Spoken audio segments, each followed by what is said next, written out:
Hi guys, இன்னைக்கு தொண்டை கொஞ்சம் கரகரன்னு இருக்கும், அட்ஜஸ்ட் பண்ணிக்கோங்க. இல்லைனாலும் கொஞ்சம் அப்படி தான் இருக்கும். அண்ட் வீடியோவும் கொஞ்சம் லென்த்தாக போயிடும், பட் போர் அடிக்காதுன்னு நினைக்கிறேன். அட்ஜஸ்ட் பண்ணி பார்த்துருங்க. அண்ட் இன்னைக்கு ரூம் க்ளீனிங்னு வரும்போது ஒரு முக்கியமான பிளேஸை க்ளீன் பண்ண போகிறேன். என்னோடய ஒர்க் பிளேஸ் தான். மாறாவே ஸ்கூலுக்கு போகும்போது சொல்லிட்டு போயிட்டேன், அம்மா டெய்லி பெட்லேயே உட்காந்து ஒர்க் பண்ணுறேன், இன்றைக்கி அந்த பிளேஸை க்ளீன் பண்ணுமான்னு சொல்லி. சார் என்ன தெரியுமா படிக்கிறாரு, யூகேஜி.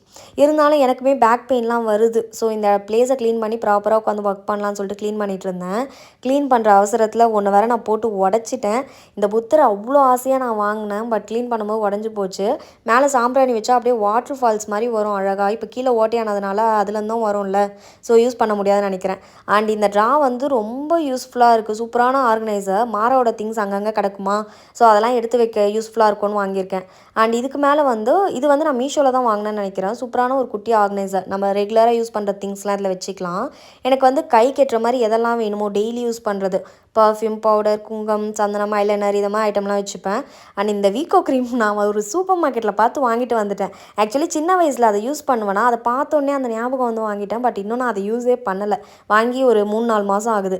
அண்ட் இதில் க்யூட்டாக 2 ட்ரா இருக்கும். கீழே இருக்கிறதுல கிளிப்பு, பேண்ட் இந்த ஐட்டம்லாம் வச்சுருக்கேன். மேலே வந்து ரெகுலராக யூஸ் பண்ணுற பொட்டு பேக்கெட், மோஸ்ட்லி ஐடெக்ஸ் தான், அதுதான் இருக்கும். அண்ட் இந்த ப்ராடக்ட்லாம் இன்னும் வந்து நான் ஃபிக்ஸ் பண்ணலை. இதுவுமே நான் மீஷோவில் தான் பர்ச்சேஸ் பண்ணேன். நம்ம சேனலில் ப்ராடக்ட் ரிவ்யூ போட்டிருப்பேன், பார்க்காதவங்க செக் பண்ணி பாருங்கள். அண்ட் ஆஃப்டர்நூன் ஆகிடுச்சு. அதுக்குள்ளே டைம் எப்படி போகுதுன்னே தெரியல. க்ளீனிங்கில் வந்தால் ஒரு சின்ன பிளேஸை க்ளீன் பண்ணால் கூட ஒரு 1 ஹவர் ஆகிடுது கண்டிப்பாக. அதுக்கப்புறமா லாகின் பண்ணிவிட்டு தான் நான் சாப்பிட போனேன். ஆஃப்டர்நூன் தான் என்னோடய ஷிஃப்ட்டு. போனால் ஆஸ் யூஷுவல் ஃப்ரைடே எல்லார் வீட்லேயும் இருக்க மாதிரி நம்ம வீட்லேயும் சாம்பார் தான். எனக்கு சாம்பார் கொஞ்சம் தண்ணியாக வச்சா ரொம்ப பிடிக்கும். அத்தை இந்த மாங்காய், முருங்கைக்காய்லாம் போட்டு சூப்பராக வச்சுருந்தாங்க.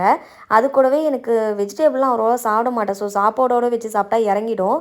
அண்ட் தேங்காய் போட்டு பண்ணியிருந்தாங்களா, அதனால சூப்பராக இருந்தது. மாறாவும் ஸ்கூல்லேருந்து வந்துட்டான். அவங்க கூட கொஞ்சம் நேரம் விளையாடிட்டு அப்படியே மேலே வந்து அகைன் பேக் டு ஒர்க். இந்த கொண்டையை கட்டினா தான்டா நமக்கு அப்படின்னு. ஒர்க் ஃப்ரம் ஹோமில் இருக்க பெனிஃபிட்டே இது தான். அவ்வளோ கம்ஃபர்டபுளாக உட்காந்து ஒர்க் பண்ணலாம். ஆஃபீஸில் இதை மாதிரி இருக்க முடியாதுல்ல. அண்ட் இந்த வீடியோ வந்து நான் லாஸ்ட்டு வீடியோவில் இருக்கும்னு நினைக்கிறேன். நம்ம சேனலில் செக் பண்ணி பாருங்கள். அது சூப்பராக இருக்குது அந்த வால் ஸ்டிக்கர். நான் அதை எப்படி ஃபிக்ஸ் பண்ணேன்றதெல்லாம் அந்த வீடியோவில் இருக்கும், செக் பண்ணி பாருங்கள்.